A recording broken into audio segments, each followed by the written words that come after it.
Here.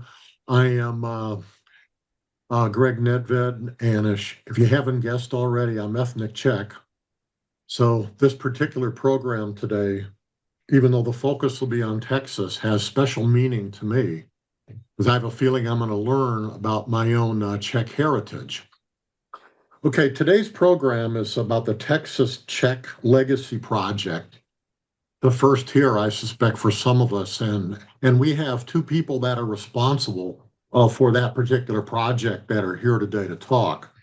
We have Dr. Lida Cope, who, as I understand it, is the founder of the project. She's the main person involved. She is a professor of applied linguistics at East Carolina University, and she is very interested, obviously, as you can guess, in basically surveying, finding out what she can about Czech communities across Texas and probably beyond that as well. Her partner in this presentation is Dr. Ann Stepan, who not only has a background in the Czech language, but the Russian language as well. And she is helping Dr. Cope with this particular project. So that's pretty much all I want to say. I want to give them, obviously, the chance to get going. Thank you all for coming, and hopefully you will find this to be a very educational and inspiring presentation. Thank you for this nice introduction. And thank you for spending part of your Saturday afternoon with us. So this is the abstract of our presentation that you might have seen in our flyers. The presentation is structured so that we, I talk a little bit about the Czech communities around the world and how they came about, and then we'll land in Texas and examine what makes Texas Czech a unique diasporic variety of Czech, and why and how the project that we run strives to document this variety for future generations. In this slide, I just wanted to reassure anyone who is not that certain that Czechs are everywhere. According to this article, apparently every sixth Czech lives abroad, and most live in the United States, as I will show. So how and why did this happen? The three major motivating factors for emigration from the Czech lands are usually described as religious, socioeconomic, and political. Poverty drove out many low-wage workers and farmers from the Czech regions of Austria, and later Austria-Hungary, and then smaller numbers from Czechoslovakia. That's after the birth of Czechoslovakia in 1918. The largest waves date back to around 1890 to 1910. Before World War I, most immigrants headed for the United States, for Lower Austria, especially for Vienna, for Germany and Russia. And the post-World War I recession stimulated emigration to other European countries, such as France and Belgium and South America, especially Argentina. That was during the interwar period. Intergenerational economic prospects, increased mobility, and community permeability accelerated the pace of assimilation in urban areas, such as St. Louis and Chicago and Vienna. But Czech descendants with some ability in Czech can still be found among elders in many historically Czech rural communities, including those in Bosnia and Herzegovina, Croatia, Romania, Russia, Serbia, Ukraine, Canada, and the United States. This is what I mean by historically Czech diasporic communities, those resulting from religious and mainly socioeconomic emigration between the 1820s and late 1930s. By the way, if you have a question, then feel free to raise your hand. And I think that Laura may be monitoring the discussion, or somebody is monitoring the discussion, and I will be happy to pause and answer it. So that is not to say that we don't find Czechs living in Australia, Paraguay, or South Africa, but only in some regions from the mid-19th century through the first decades of the 20th century. Large and in rural areas typically insulated and therefore self-sufficient settlements were formed. And this gives you some numbers of Czechs in the world. And the estimated total is about 2.5 million, again, with that peak emigration between 1890 and 1914. So what you see here is basically a amateur kind of map of circled states where most Czechs settled, or most of the Czech settlements developed. The nearly 400,000 Bohemians and Moravians came to the United States between 1850 and 1950. The Emergency Quota and National Origins Act of 1921 and 1924 slowed the influx after 1918.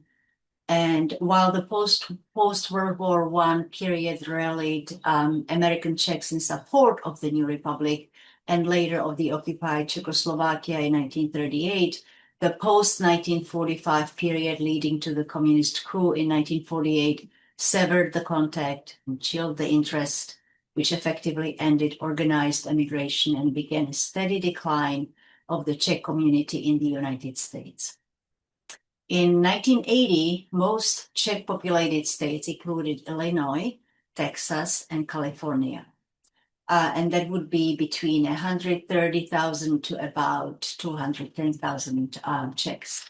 Political emigres after 1948 and 1968 added to the estimate of nearly 500,000 Czechs in America by 1989. And the 2010 census reported 1.7 million Americans claiming Czech or Czechoslovakian ancestry. And, you see the states. There are some where the communities are more vibrant, which would be especially, Texas here, which is not even circled. I kind of take it for granted. Then you have Wisconsin and Minnesota, Dakota, South Dakota here. In urban areas, the situation was more complicated because you could not have that kind of concentration. And so, in those places like in New York, there would not be as many, for example. So this map shows you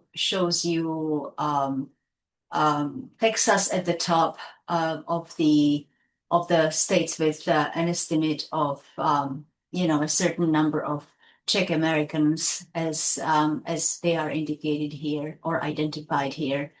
And so you see the darkest spots like Texas and also California, Illinois, Minnesota, Nebraska. Oh, Nebraska! I should definitely mention Nebraska. That's a huge. That's a really vibrant state in terms of the Czech community presence and especially with the University of Nebraska and the Czech program there and all that. So, okay, so let us go to chapter 2, which is building of a new home in Texas. These are pictures from Praha, Texas.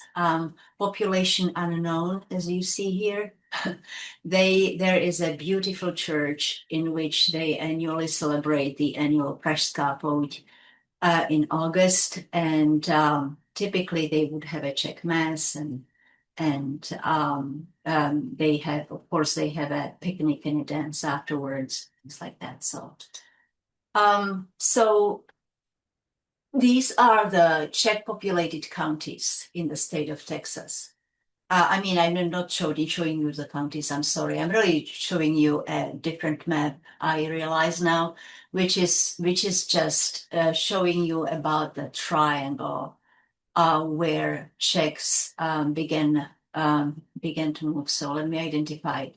So first Czechs began to settle in Texas in 1847, and most settlements were built within the Dallas, Houston, and San Antonio triangle. So something like this, right? So mostly the central part and also going down to Corpus Christi. So Dallas, Houston, San Antonio forms the triangle reaching south to the Corpus Christi area. Many in the proximity, many of them moved in the same locations that Germans would.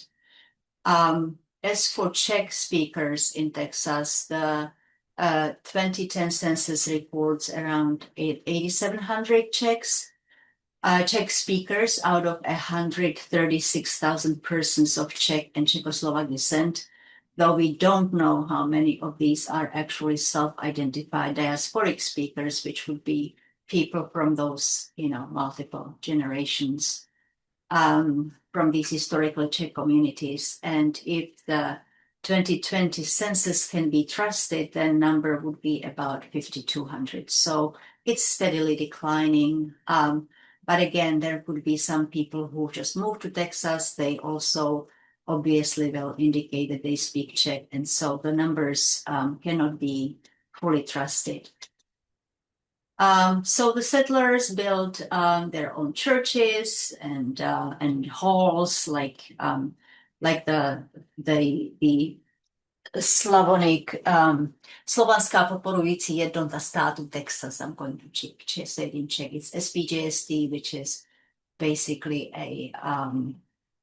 it's an insurance organization or insurance company right now, but it started as a Czech one. They built schools and dance halls and fraternal, religious, and theatrical organizations. They patronized their own businesses and stores and pubs, and they published their own newspapers. So amongst about 30 of them published in Texas before World War II were newspapers like Svoboda, which means freedom, Hospodář, which means something like husbands, men, and then or farmer, maybe you could say, and Našinec, like one of our own. And Našinec is the one that actually survived the longest, and Mr. Joe Brabel, the last Našinec editor, retired from running the paper in 2018, and so it was from 1914 through 2018 the paper was alive. Now I want to move to the third chapter of our talk, which has to do with the making of a diasporic language. So just so that we can have an understanding on some basics for this concept. So the term Czech diaspora refers to Czech-speaking locations outside of the present-day territory of the Czech Republic, specifically the regions of Bohemia and Moravia. A new diasporic variety of Czech developed in some locations, like Texas Czech in Texas. The necessary ingredients for language maintenance are these three crucial links that you see here, which would be home, school, and community. And if one link in this chain weakens, then the language begins to wither, like language transmission within the home, and the language is used in the community shaped by institutional support. That is, if bilingualism or multilingualism is not supported institutionally, then it's going to be discouraged in schools, and then we have the languages decline. The strongest years of American Czech spanned from the 1890s through the 1930s. Language maintenance has been affected by the usual sociolinguistic factors such as location, that is, if it's more insulated, more chance of a survival, a type of employment, mostly farming, which again, advantageous for Texas, community relations, tight, self-sufficient social networks. I just said that they basically moved in their own circles for a very, very long time. Only gradual acceptance of intermarriage. There's a lot of funny stories about this one. Gradual reduction and abandonment of intergenerational language transmission after the World War II, and religion, here especially the existence of Catholic private schools and the unity of brethren, Czech summer camps that were organized, which basically, they would import Czech priests for a period, and that would help always kind of inject the Czech, into the community, and also access to heritage language education, and that one is really crucial, which was increasingly curtailed, starting with the Texas 1871 English language, English as a medium of instruction law in public schools. So 1871 that happened. So Texas Czech is a critically endangered diasporic dialect of European Czech. That's how I would, I guess, describe it best. A product of some 170 years of contact between Moravian Czech and English in Texas. Now, you see here the various dialectal regions of the current Czech Republic. So this is defined by the current borders. But you will probably quickly appreciate that there is a great variety of dialects in the Czech Republic. So the dialect is no longer transmitted to next generations. Very few fluent speakers remain, and its current use is limited to words and phrases reaffirming the belonging to the Texas Czech community. It is a blend of archaic Eastern Moravian and Silesian and Lachian dialects. So I have highlighted those for you, those main regions. Also, there are traces of Central as well as Northeastern and Southeastern Bohemia. Southeastern Bohemia is much more typical, for example, for Minnesota, where you would have a lot of people from southern parts of the current Czech Republic. So all of these were kind of, mixed and recycled and mixed with the school Czech and English spoken in Texas, and voila, you have Texas Czech. So Wallachia and Lachia are the most of those those largest regions from which the people came, and the dialect there. For a very long time, the dialects were quite distinct, very distinct in fact, and so that also gave kind of Texas Czech that uniqueness that I want to point out today. So compared to other American Czech varieties, such as those in Minnesota, Nebraska, Kansas, or Wisconsin, Texas Czech is unique in that the dialect concentration in that baseline originates in these Eastern Moravian and Silesian dialects, that's what I said, Lachian, Silesian, either way.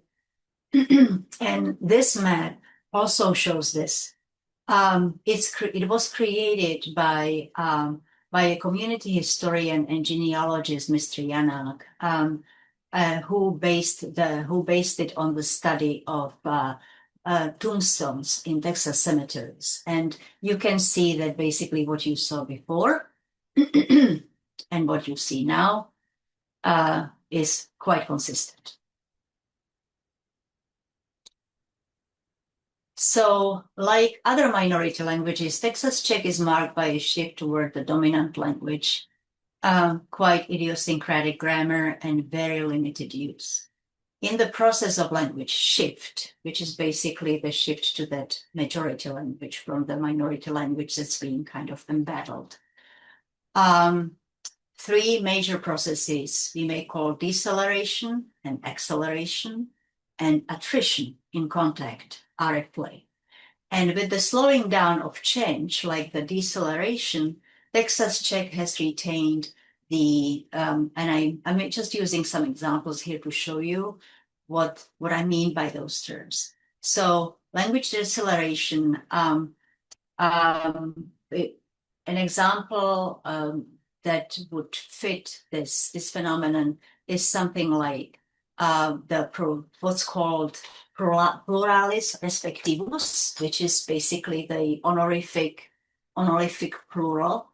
Okay, you might be aware that, like French, Czech also has the two distinction, right? You have T, B, you have a formal U and you have an informal U. So in Czech, that's the case as well.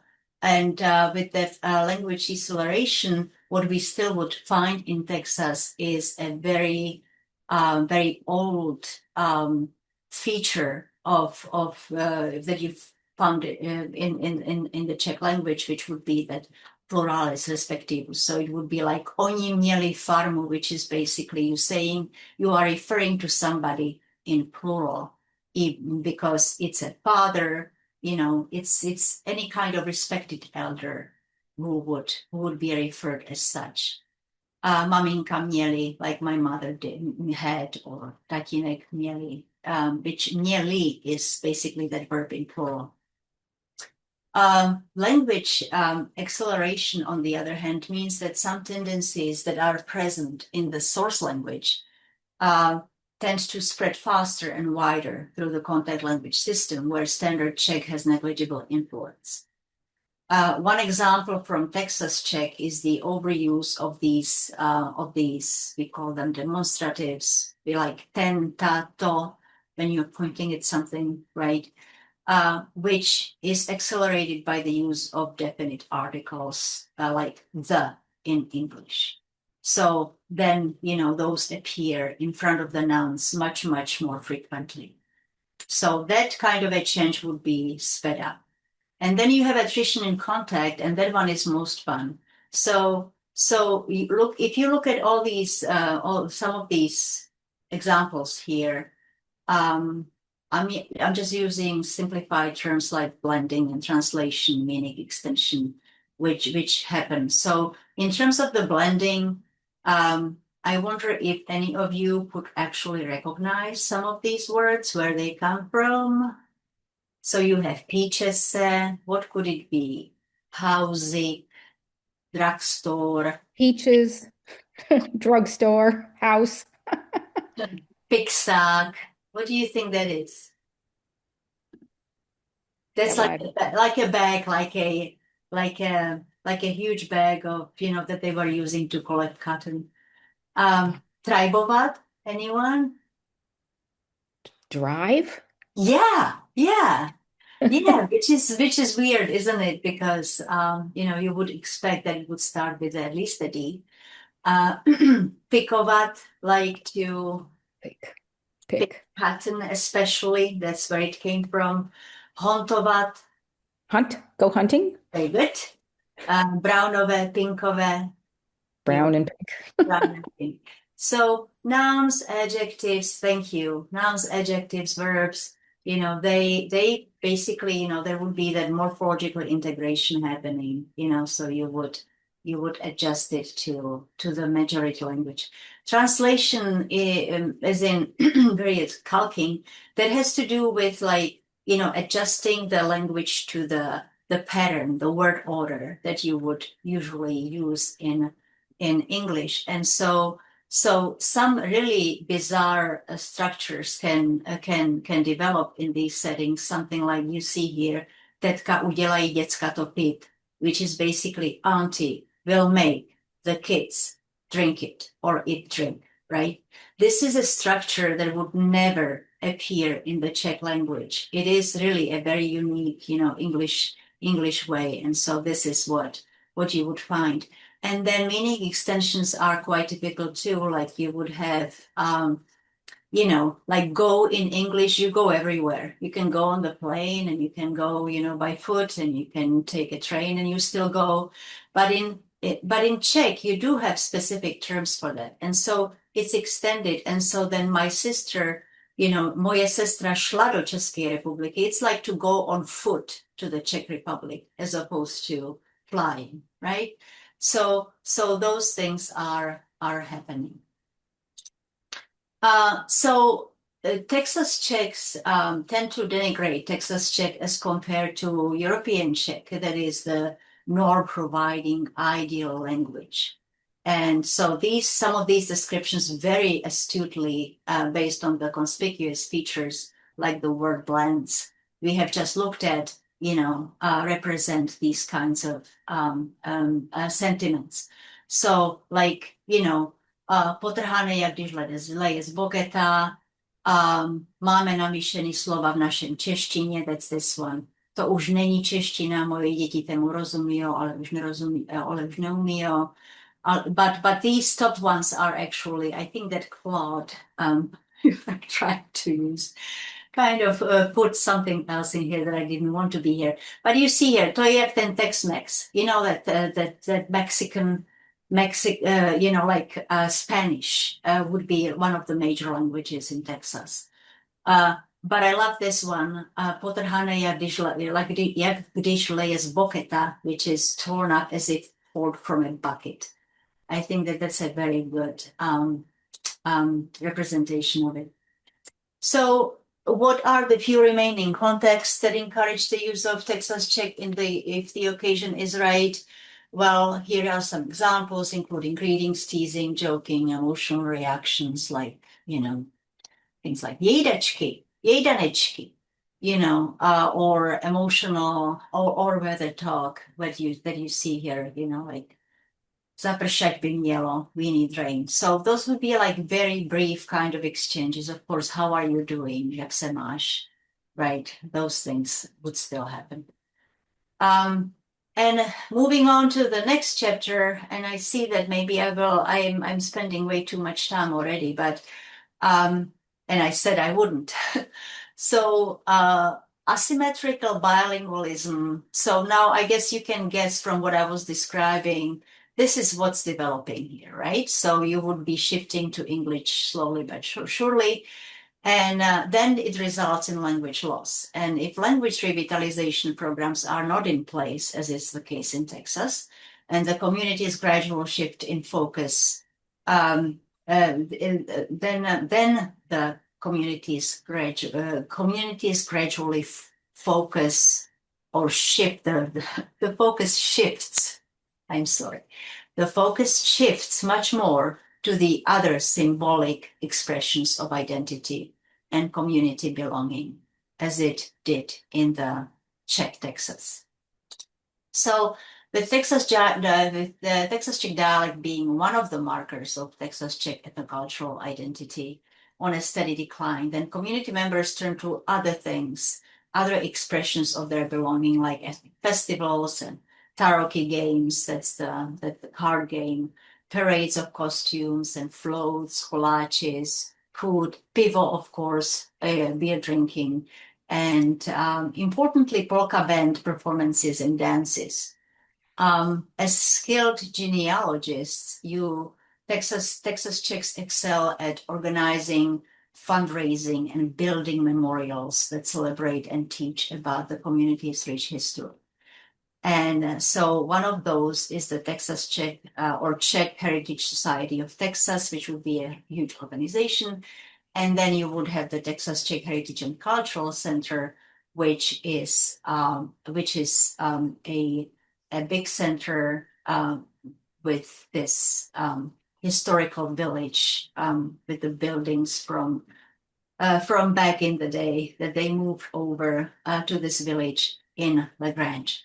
So here what you see is basically what is being done. So you would have some classes, right?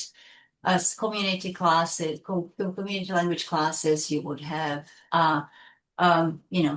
kids would be coming to Texas Czech Heritage and Cultural Center. That's on this from this. This is actually taken from the newsletter for the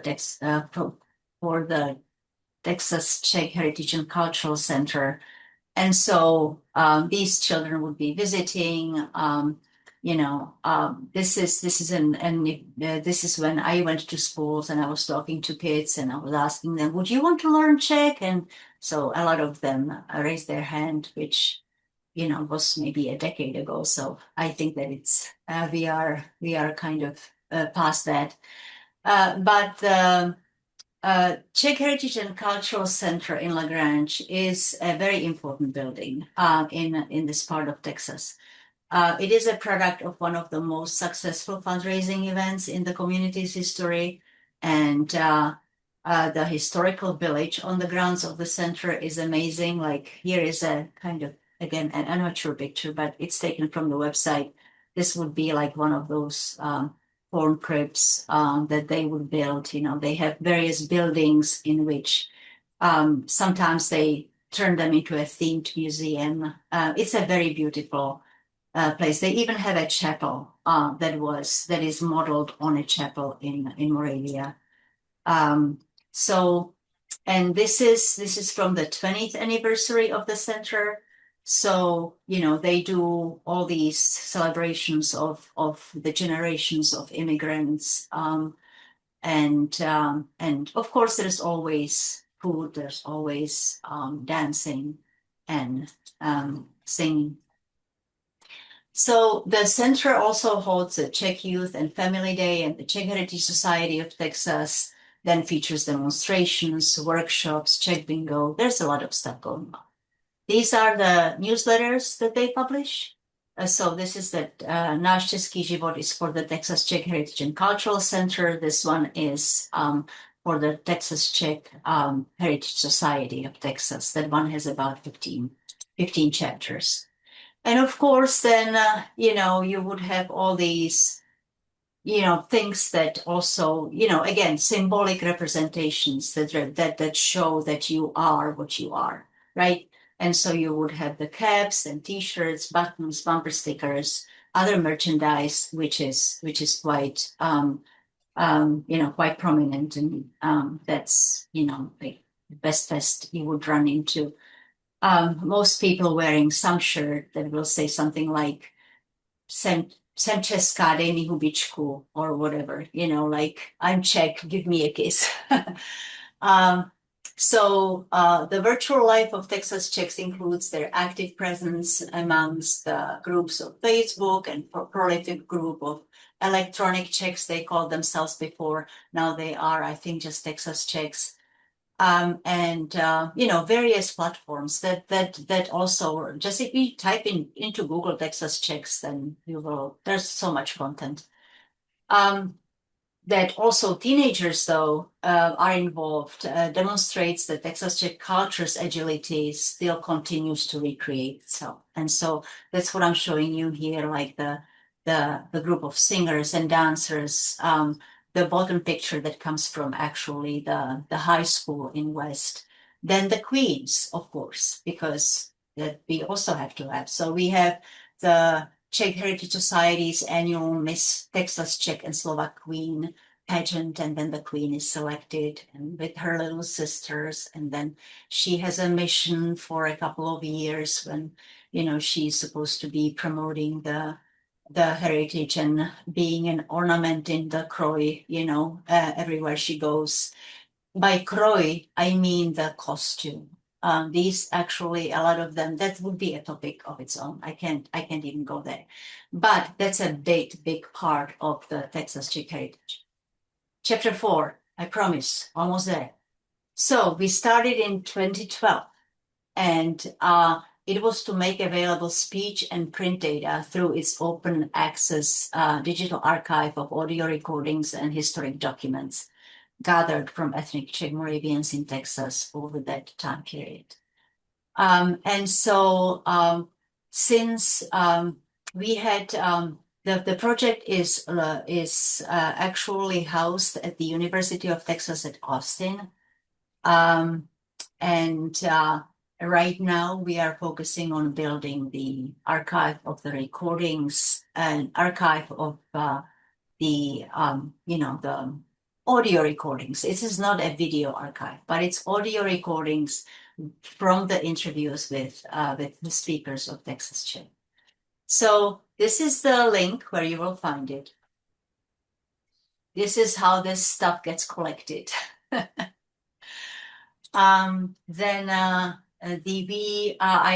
have several databases. One of them is from the late 1960s through 1980s, and it's very nice that we have that because then we can trace how Texas Czech has changed over time. Of course, we also have recordings from late 1980s, from 1989. That's like 10 hours. There was a professor from Charles University who came over here. And then we have my 300 plus hours from Texas, including those that I recorded then, another 350 we recorded in the 2000s. Because I do keep returning and try to add. So there is a lot of material, basically. So if you are interested in visiting the Texas Czech Legacy Project archive, then you would want to create a new account, like you see here, right? So you would you just set up your username and password and you should be in. It should really not be too hard to do that. You just have to remember the password. Then when you get into the archive interface, then you actually would be able to search by various facets, like what kind of collection is it? Like who is the one who interviewed these people? Then various other things like location and gender. You could also do the topic. So what we tried to do initially was to kind of cut it up, to segment it so that we would have like 2-minute segments or something like that where you would have a certain topic being covered. And then the hope was that people would be searching, I don't know, for picking cotton in Texas or something. And then wherever the word cotton appeared, then you would be able to see all the segments that have to do, or they have something to say to this topic, right? So this is what you see here. This is the topics that we, like example of that. You can listen to the MP3, you can also download it, and then you have the transcript.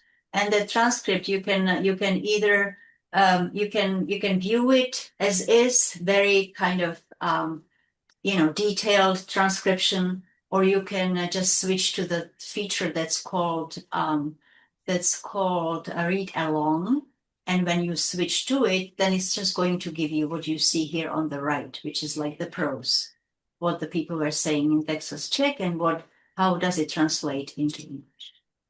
And you might have noticed that I said Svatava Jakobsen is that her database is one of those central databases that we have.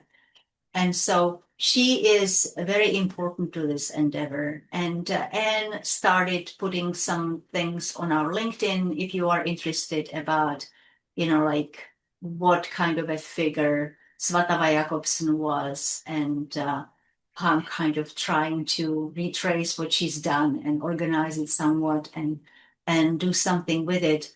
But she was in Texas in the 70s and in the 80s at the University of Texas at Austin as the Texas Chair of Czech Studies. That's the position. That's what they called it. So yeah, that's when she drove around and she fell in love with everything Texas Czech.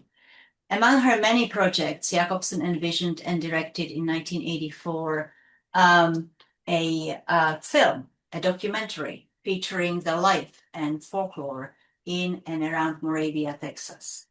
And so among our various projects, what we want to do is to make this documentary available to the public. Here, this is the picture of the current team. So those are basically the local activists, people who are genealogists, or they are board members of the Texas Czech Heritage Center. Thaddeus Polášek is a teacher of Czech, about the only one that actually also tries to teach online classes, projecting to high schools and to colleges.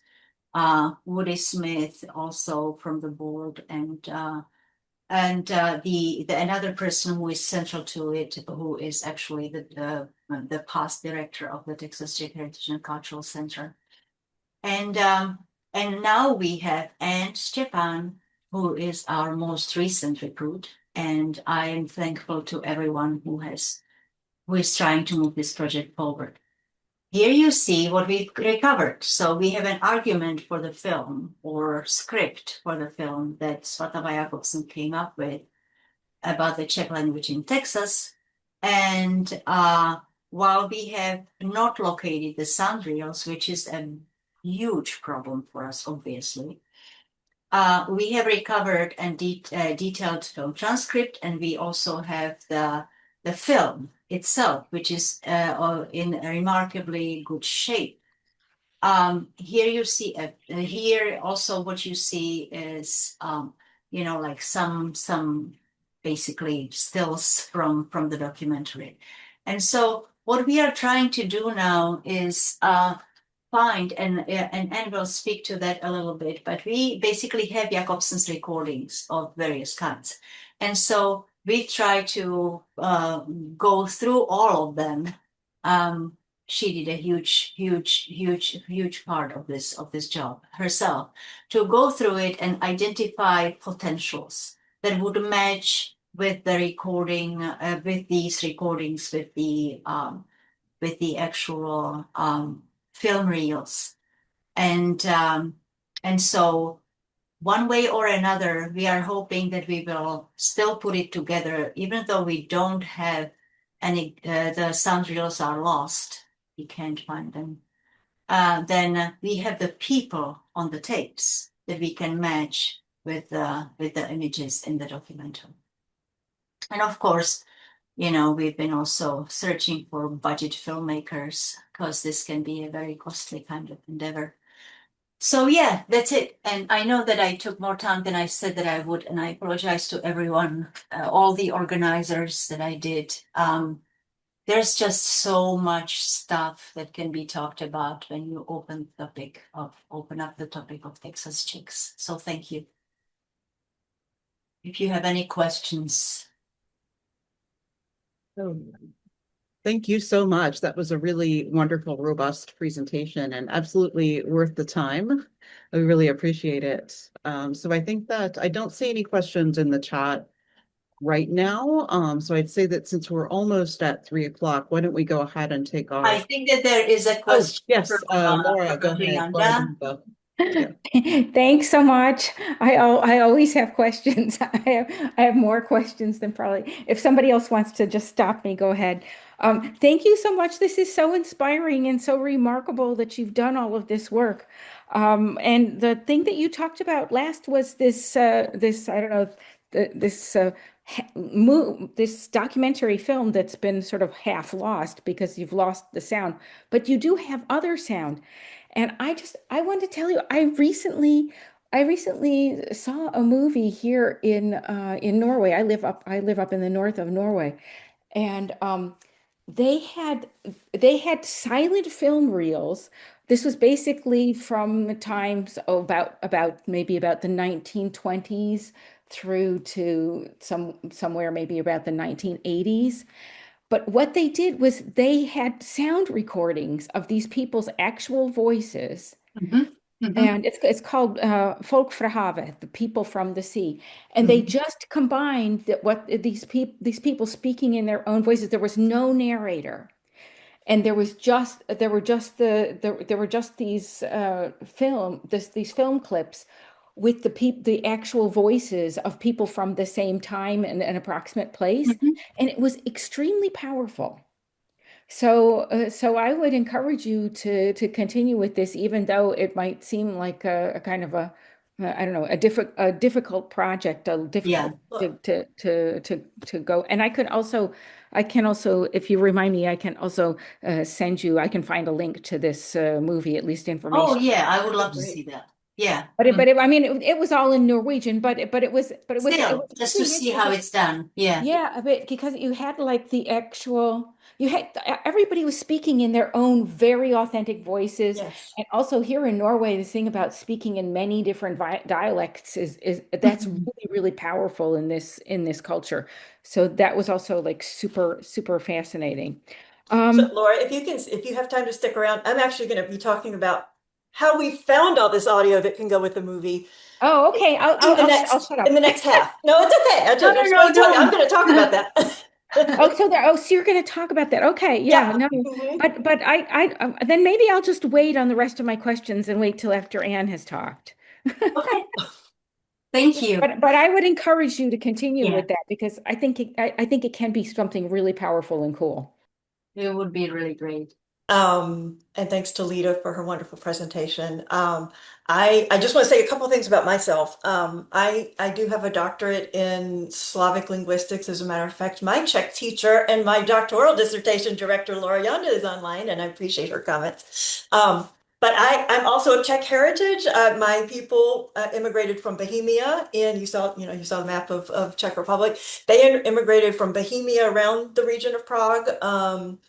To the Midwest of the United States, eventually settling in Cedar Rapids, where there's a huge Czech community. And my grandfather spoke fluent Czech. He's American, but he was raised speaking Czech. Unfortunately, he married an American woman, and they did not raise my father speaking Czech. But I learned it as an adult, so I'm happy to be able to say that I can understand the language fairly well. I'm getting better at speaking it, but I love it, and that's one of the things that attracted me to this project.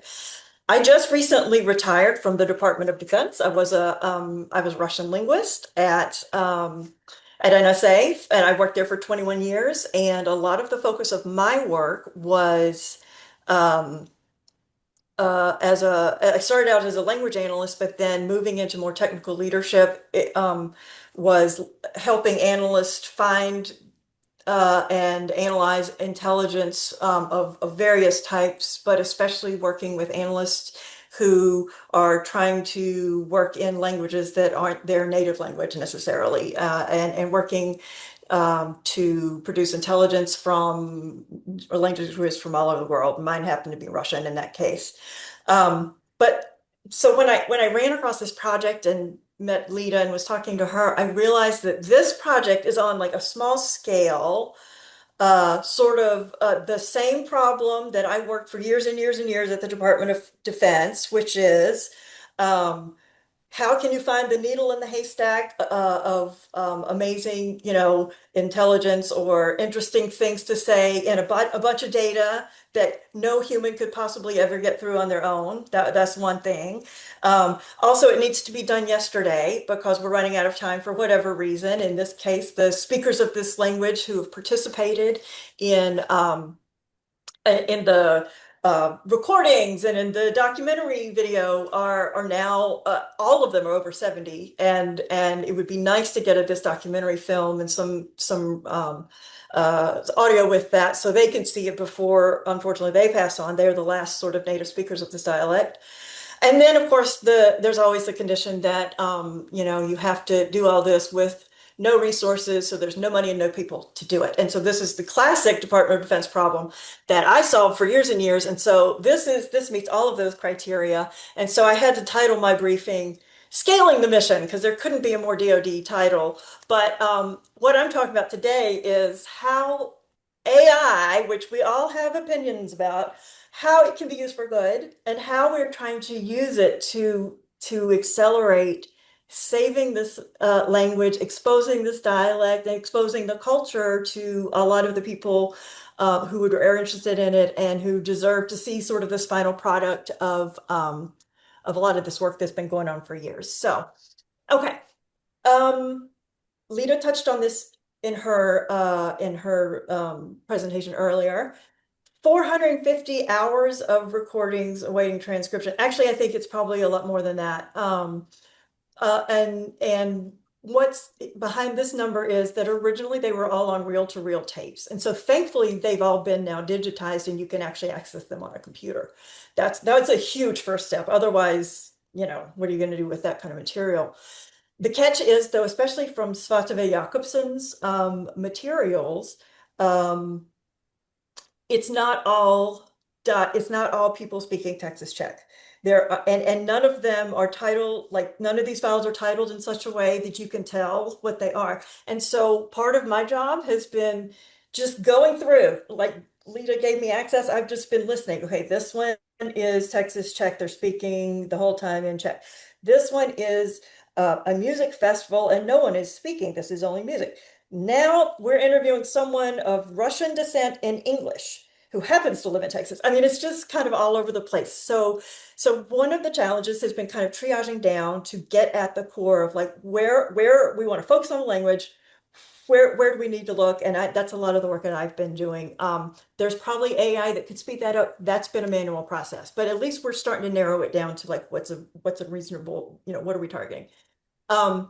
In 2010, the speaker age range was 54 to 92. Add 16 years to that, and these speakers are increasingly, you know, unfortunately dying and they're getting old, and they aren't making any really new heritage, new speakers of this unique Texas dialect of Czech. And you saw on Lida demonstrated what it looks like now on the website. There is actual language you can listen to, and it's been transcribed and it's been translated and annotated beautifully. And she's talked to me about the way they did this. And if you have worked in translation or transcription, as some of you on this call I'm sure have, you know how it can be a very, very manual process. And it takes a long time. And the tool that they had used for this is great for what it is doing. It's aligning audio, it's allowing annotation, it's allowing translation, but it's manual. And it was taking 60 hours of labor to transcribe and annotate and fully process 1 hour of Texas Czech. That's a really long time. And remember, we don't have armies of native speakers of this dialect to put on this. And honestly, without being able to pay anybody, there's just not a lot of human resource we can get to do this. And that's just, even if we could get that, that's just a really long time and very labor intensive sort of situation. So can we use all of this magical AI that's out there now? Can we do something with something just to give us a little bit of a head start? And so I was looking around, and so my first thing was, okay, how do we at least get the audio into written form? So it's a speech to text kind of analytic that we want to look at. So, and there's so much out there. You know, when I left DoD right at about a year ago, I mean, it was just like a kid in a candy store because there was all this technology that now I could just start playing with and, you know, testing and trying to figure out what works and what doesn't, and what's you know, hype and what's not. So I looked at several different types of things that can do transcription. So you can upload an audio and then it'll put it into something. A lot of the programs at that time, and this may have even improved in the last year, but a lot of programs at that time didn't have Czech as an option. They would have Russian, they might have Polish, because I think that reflects what the Poles are more doing in this space than anything else. They would have some major world language, but a lot of them wouldn't even do Czech language to put it into anything. But then I found this tool, Sonics, which honestly is kind of the hero of my world right now. So it's a speech to text tool. It does other things. It does have some AI built in to do other kind of analysis and everything, but it is intuitive. It is, I mean, it's very easy to use. It's not free, but it is not expensive. And honestly, I've worked with the actual humans behind this tool, and they have made us a nice deal. They have, you know, given us kind of a discount because we're doing good work and we're trying to put good things to use, but to put AI to use for good reasons. And I mean, I think this is really going to help us at least get a lot of that audio into written format, which we can then analyze in other ways. So basically, you can take one of these cuts, then after I've scanned through, I don't know, probably 100 or 200 of these cuts and identified which ones are in Texas Czech. You upload an MP3 to this thing, and within about 2 minutes at most, it spits out a transcript that, depending on how the audio quality is, it already will break it out to like speaker 1, speaker 2, speaker 3. It it puts it into what it thinks is standard written Czech, spisovna czeština, the standard format, grammatical Czech. But the thing is, I mean, that's awesome. I mean, generally that's awesome. But the thing is, like we just saw in Lida's presentation, Texas Czech is not standard Czech. It's a dialect of a dialect, and it's like an archaic dialect of a dialect, and it's mixed with all this Texas English. So it's not perfect. And it's never going to be perfect. You can see on the screen, this is kind of what it will look like. And if you read Czech, you can tell that's actually Czech. And then over to the right here on the screen, it spits out what is also like how it thinks it did, how it thinks it got. So very confident in 80%, fairly confident in 16%, and slightly confident in 2%. Well, that's kind of a bold assertion, I think, because it's actually much lower than that, actually, how it did. But it's a great starting place. And so our strategy is going to be getting as much as we can, getting audio uploaded and transcribed by Sonics into a written format. We actually have now a student. I saw her online. If you're out there, Antonia, I think I saw you. A student at Charles University in Czech Republic who is going to help us sort of back correct the transcripts into Texas Czech based on what she can hear as a native speaker and based on guidelines that Lida and her team had developed over years and documentation we have on what that dialect actually sounds like and actually is in reality.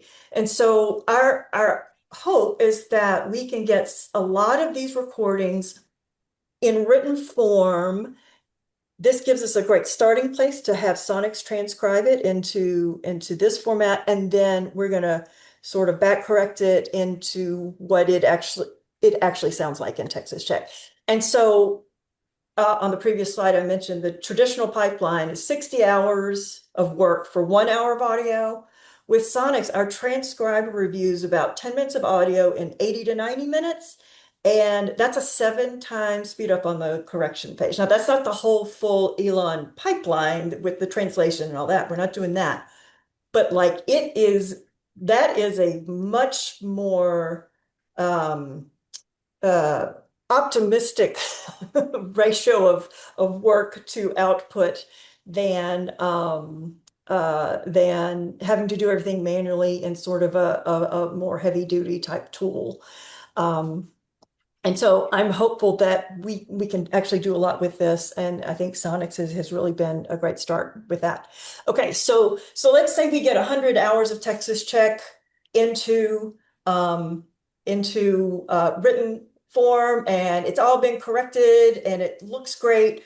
But then we have another problem. Now we have 200 page or whatever pages of text to do something with. So we just have a sort of a different volume problem on a different scale. So what are we going to do with that? So one of the things I've started playing around with also was downloading the transcript output from Sonics, even in its imperfect form. This is pre-corrected. This is when it's doing its best guess at Czech language and what it's trying to write in it.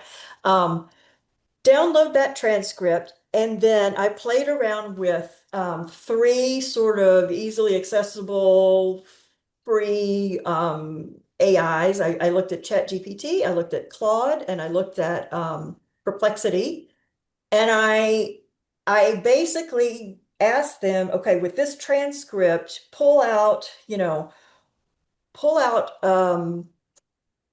the general topics and themes that these speakers are talking about, pull out place names, pull out human names, and organize them together under categories and give me the timestamps.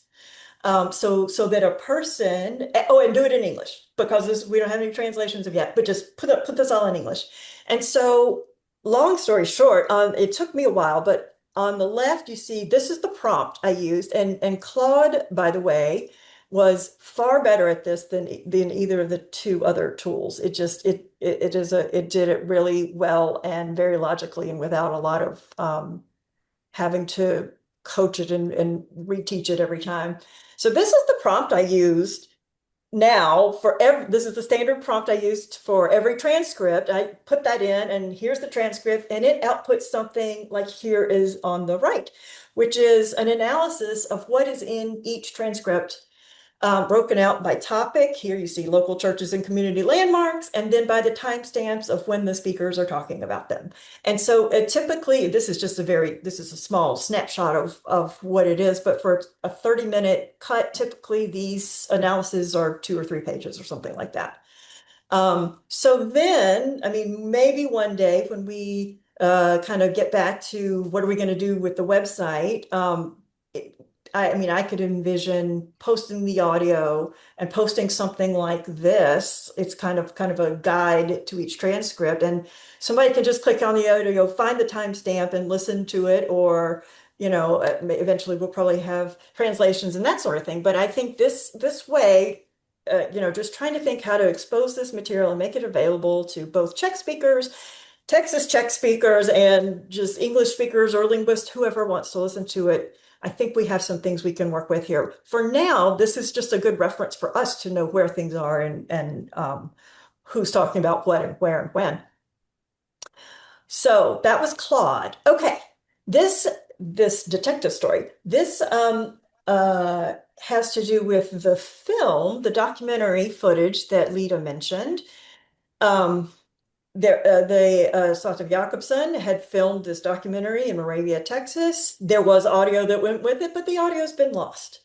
However, we have hundreds and hundreds and hundreds of hours of audio, and some of it is the same. Some of the people in the film are the same oral histories we have in these recordings. And so what I did, because again, this is such an issue of scale and cross-referencing and analyzing, I uploaded again to Claude the film script that had sort of the narration of the scenes and what everybody was doing and who was in it and that sort of thing. And another document that Lida had shared with me, people had recently met and confirmed the names of the people who were in the film and the topics, and suggested what audio cuts might match the speakers in the film. And I had Claude generate this list here for me. So this is sort of cross-referencing those two documents, and this list is probably the best guess at what we have of audio in our archives that would match this film. And I've blurred out the speakers' names on this one, but it identified speaker, it identified what scenes, what reels, where all this audio could be found. And then I added some notations over here. Do we have the audio? Have we created the transcript analysis of it? Has Antonia been able to put the actual transcript back into Texas Czech? That's, we haven't really started that quite yet, and so on.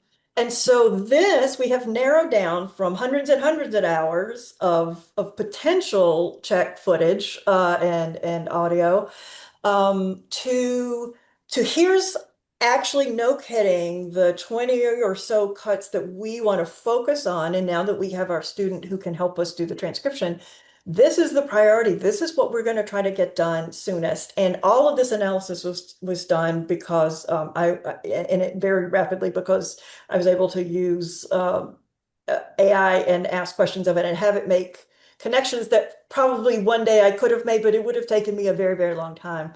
And so now here's our goal. This is we're in process of processing these cuts, and this is our best guess at most of the audio that would go with that film.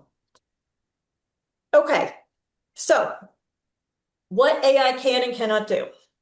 AI can process hundreds of hours of audio quickly. It can organize raw transcripts into structured documents.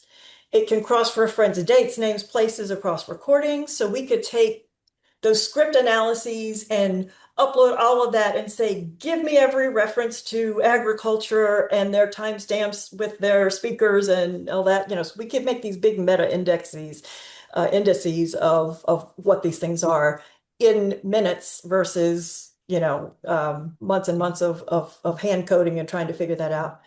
It can flag uncertain passages for expert review. That has to do with the Sonics having a good way to add notes and add commentary along with each section broken out next to it. And it gives human experts a running start. You're not sitting down with headphones and starting with a blank screen. I mean, that's, or with a tool that you have to learn how to do and then start with a blank screen. So it has some advantages. AI cannot and will not ever speak Texas Czech. It cannot hear the difference between a loan word and a transcription error. So again, you tell Sonics that you're trying to put something, that it should be listening for Czech when you upload your MP3. So if like Lida demonstrated, words that might be Czech, but they kind of sound English, and sometimes they won't use the Czech word for house. They use house, or excuse, and that sort of thing. So it doesn't always recognize when there's actually English mixed in there, So, but again, that's why the human has to come in and sort of back correct it and recognize that this could be English as much as it could be some kind of a Czech word. It does not replace 25 years of fieldwork knowledge or more and expertise, and the fact that that there's a lot of speakers grew up learning this language like a native dialect, and the AI will never have that. It will never have the human context or the be able to make linguistic judgment calls. That's why you have to have a human in the loop. You have to have a human who ideally it would be someone who could speak Texas Czech, but a Czech native speaker can do a lot of this work. An English native speaker who knows some Czech can do some of this work. There are different strengths for both approaches, but a human has to be in the loop.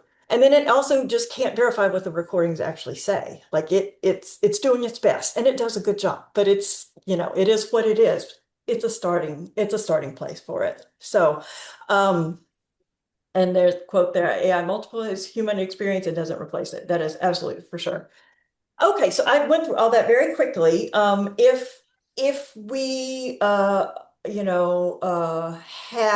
a concrete budget or money ask, this is the slide on which I would ask it, but we do not currently have try to be raising some money, especially trying to get a filmmaker to get some of the work done. I could definitely see some things we might need resources for in the future. But what you can do right now is you can kind of support preservation efforts. This whole AI thing is kind of a pilot to see how much use we could get out of it.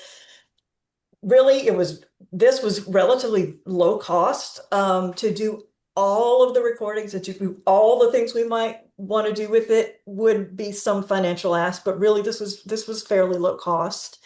But I'm gonna continue to talk to Lida, and we're gonna keep seeing what we can do and how we can use it. So we do have a LinkedIn page if you're on LinkedIn. The Texas Czech website is there. If you're not on LinkedIn, I'm sure we could figure out a way you can contact me or Lida directly, and we could do something else. We're both individually on Facebook, so there's ways to stay connected if you're interested, and we would appreciate just if you're interested at all in the AI part of the language part of the Texas part of the Czech part, that would be great. Volunteer if you know a filmmaker are you have skills yourself, or if you maybe even know a filmmaker who may not be interested in doing this, but they might know other filmmakers, or any connections or leads on that case would be that we would appreciate that very much. We've tried to run down some in Texas because ideally the person would come from the community and care about this, this project in particular. Nothing has panned out with that quite yet, but we are always hopeful. But really, any leads for filmmakers, and thank you, Laura, for suggesting what you did, because that's a really good point. There could be other ways we could look at doing some of this. And then again, I think the next big project, the milestone we're kind of looking at and focusing on now is the film, is trying to finish that film and trying to get the audio processed in a way that can be connected with the film. But then we need someone with the skills to actually make that happen. So we're trying to finish all this and appreciate any support or interest in helping us make that happen. Again, no ask right now, but please stay connected if you're at all interested. And I'm sure any little bit when we do ask for it will be helpful, because again, this project doesn't have a huge endowment. We don't have resources. Basically, there's now 3 of us working on it, so that's awesome. But it's we're pretty limited in resources here, but it's definitely a passion project, I think, for all of us. So appreciate your attention, and definitely happy to take any questions about anything. Great, thank you so much, Anne. And so if anybody has questions or comments, feel free to, I see Laura Jonda has more questions, so I don't see anything else in the chat. So Yeah, please, it's me again. Sorry. go ahead. I put this in the chat, but there is. Oh, Yes, I don't. If anybody has seen the documentary film Mr. Nobody against Putin, I know the person who lives next door to him and is a very close friend of his, and so this would be a Czech wow. producer. I mean, that film got an Oscar. I mean, that's so I don't know, that might be a possibility. This might be something that they would be very interested in. That's I awesome. think you could also talk to those Norwegians that I sent the IMDb link to that. I think you could probably talk to the Norwegians. I have some friends in the filmmaking community here in Norway. Maybe I could help out with that. I don't know. Thank you, Laura. That's amazing. I loved Pan Putin. I have another Pan 1,000 questions, but I think I'll Putin. take them later. And you and I can take them separately. Thank you, Laura. I have a basic question, if you can hear me.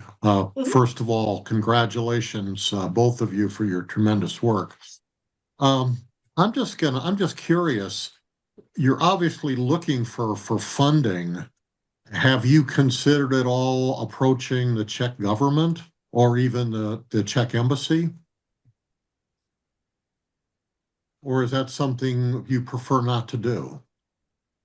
Because I would think it would be in their best interest, and yours probably as well, to go that route. It would be, the prospects are not very high that they would fund something like this.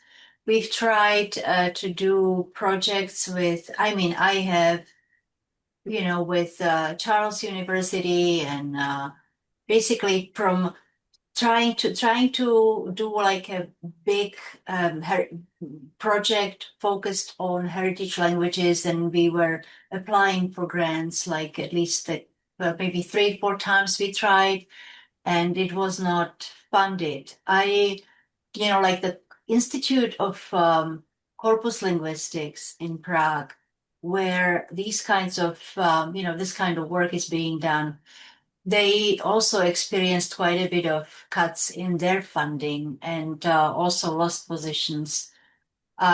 So, I also do like I'm a member of the International Association of Teachers of Czech, and we published a newsletter.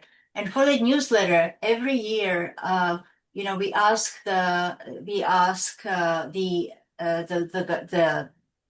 I think it's from the ministry or Foreign Affairs, we ask for funds for it, and it's not much. It's just like less than maybe $6,000 or something like that overall for a year, and it's becoming more and more difficult. So part of it is that we can, like, I guess for me, I have to choose where I invest my time.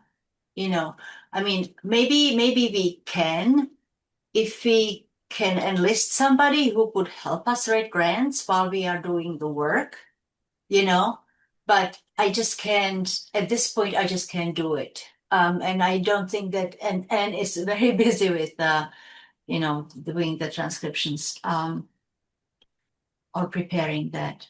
Anyway, I think that if we had assistance, we could still try. But yeah.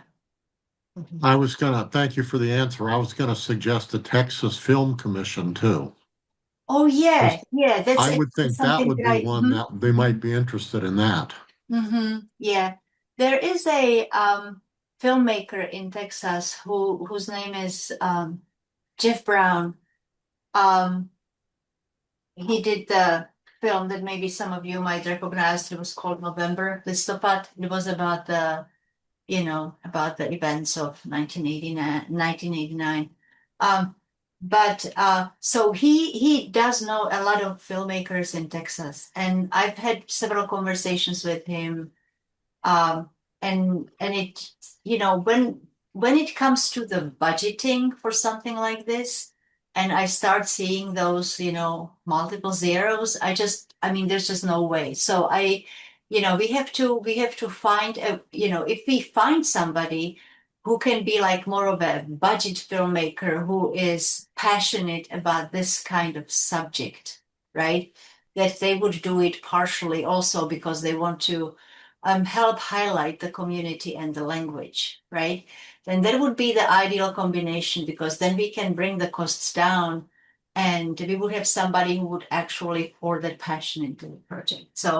So there is a local person that a friend of mine knows who is also a filmmaker, and she's been talking to him now. But we have not, as yet, we have not located him. Okay, thank you. But I will, thank you for reminding me, because I did want to get in touch with someone in the Texas Film Commission. Yeah, thank you. Yeah. I have one other question, and then I probably won't have any more. I'm just curious, you may have mentioned this before, but why Texas? I mean, there are Czech, populations all over the United States, in my own neck of the woods, Dakota, Nebraska, Minnesota. What is so special about Texas? The land, the farmland that was available, that they were promised when they like there were agencies that advertised Texas as this promised land, for a lot of people who were suffering economically, like, and so and they were promised, a certain number of acres, and they it doesn't seem like they really knew what they were getting themselves into, considering the climate, considering the like they had to clear all that land first, and sometimes they didn't even have the tools, and they had to like they had to work for someone maybe for several years before they actually could start working their land. It was very, very hard, but the land was what drew them to agriculture. That's what drew mainly those from those farming communities through the people to Texas. I'm sorry, I should have clarified. Why did you pick Texas to Why do your did I research? pick Texas? Right. Why did I pick Texas? So why did I pick Texas? How do I answer that shortly? Yeah, because again, there's, like I said, it could be any place in the United States. Yeah, there are various communities. I think that I was really interested in like it was more like a linguistic anthropology kind of project I was doing. And I was really interested you know, I mean, when I heard that there are Czechs in you know, different states, which I didn't know, because when I came here, you know, I was also a graduate student and didn't know much about the United States, but as I learned, right? So I was able to establish some contacts, and once you have that, you know, it just draws you in that direction. And so I started learning more and more about Texas. And then I learned about Jacobson, and I got a scholarship, you know, to go to Austin to transcribe some of her, or do at least little vignettes for the Briscoe Center for American History in Austin, right? So you know, that would bring me over there. And then, you know, like a publisher of Hospodář would promise that they can house me, you know, for, I don't know, a month or something while I collect my interviews. And so, you know, I just with all those people, like the Czech Educational Foundation of Texas and the Czech ex-students of the University of Texas, it's just that basically there are many organizations. And so back in the late 1990s, they were still quite active. And so they really liked this. They liked the fact that there was a Czech person running around Texas, interviewing people, you know, trying to do something with it, right? So I don't think that it fully answers your question, because that No, it does. when Texas was selected, I cannot really pinpoint it, but Okay, that's fine. Yeah, it really was through those contacts. Thank you. So thank you very much, Lida and Anne, for your excellent presentation and contributions. We truly appreciate your time and lending your expertise to our little National Museum of Language, and also sharing all your devoted work to this fascinating project. So we will wish everybody a wonderful afternoon. And again, thank you to all our attendees who shared part of your Saturday with us. Definitely keep an eye out for other speaker programs on our website, and we'll have some more announced soon. Otherwise, I wish everyone a great rest of your weekend. Thank you so much for having us. Thank you. Yeah. Appreciate it. Thank you, and good luck.